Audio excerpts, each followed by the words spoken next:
When I graduated in 2010, I wanted to work with service learning students. And I didn't get a job that was directly in a service learning office, but I got a job as a communication instructor.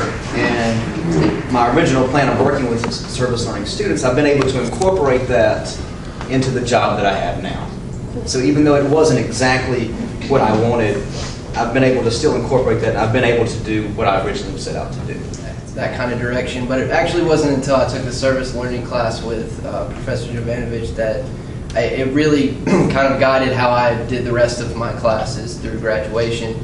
And actually before I graduated, I found this AmeriCorps program in New York, working with kids doing service learning projects and things like that. So that's what I ended up doing. It wasn't on the plan, but it did in my last year of school. So what I learned in my time here in service learning is that we can make a difference in the world around us. Initially, it was kind of weird doing that service learning stuff, but definitely counseling is not something that you can do if you don't care for people. And so, I mean, my whole career is based upon service learning and how I feel about how we should contribute to society and what we should do as individuals. And if we as individuals come together, we can make a difference. It's hard to take just one. I mean, service learning was definitely a big one. I think it was civic engagement is what it was called. That was a big one for me because it's something I've always done. I'd always, gone to my parents' church for the youth trips where we get to, I always went just because I loved the projects. I loved helping people.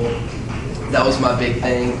And then it ended up being what I did at AmeriCorps exactly. That was a big one for me. But I think multicultural education, multicultural, can't even say it.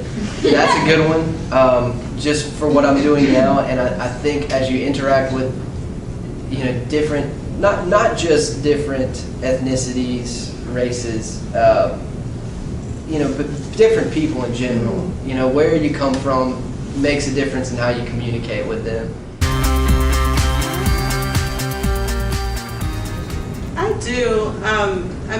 The more you work and the more practice you get working with people and doing the group work, the better you're going to get at it if you're trying to be better.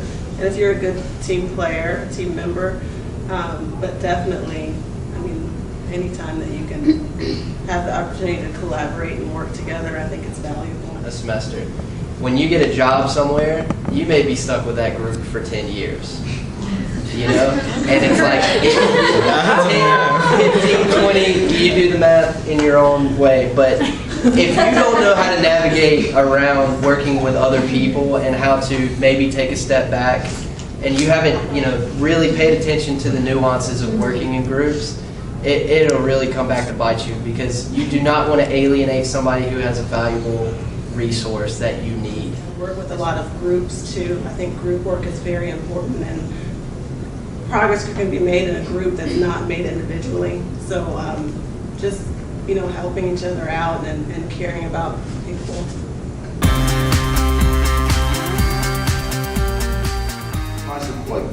The process I had, apply to as many places as you can. Be open, be flexible, because that dream job that you want is out there. Never give up on your dream. I know sometimes it can be hectic. You're graduating. It's like, is this ever going to happen? It will. Things will open up. Never give up, and always follow that thing which you're passionate about. Don't forget the value of relationships, because on our own, there's not much that we can do, and it's lonely and not that great. And I would say to remain hopeful, because any situation that you're in is happening right then. It's not what's going to be tomorrow or a year or 5 years. So, embrace and enjoy where you're in. If it's difficult, just hold on and get through it, but just remain hopeful. Yeah, I want to reemphasize the following your dream bit, because you're not going to be as successful as you want to be if you look for something that's going to get you by. You're going to find success in your life when you pursue what you really want to do 120%. That's that's where you find opportunities that will make you the money that you're looking for, or it'll find you the connections that will provide for you what you're looking for. But I will also want to say time management is crucial. In college, I remember days and hours to get those projects done. Now, it's like minutes and seconds. Minutes and seconds count.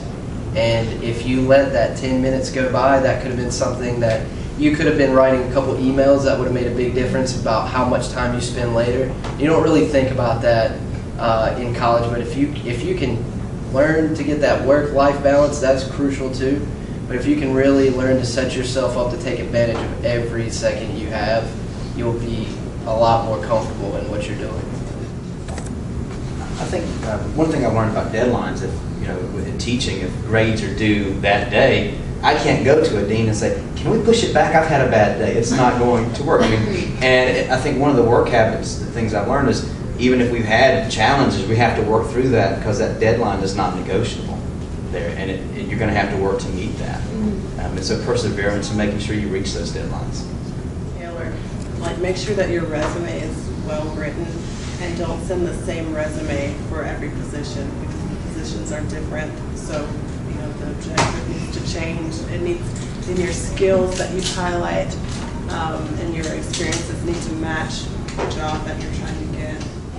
A couple things here. As you're applying for jobs, do your homework. Know your audience, right? So tailor those skills that you have and show how your skill set, those things that you're good at, how that fits into their system. And when you have an interview and you go through the process, be thorough. Send a thank you letter. Let them know that you're grateful that you had the chance to interview with them.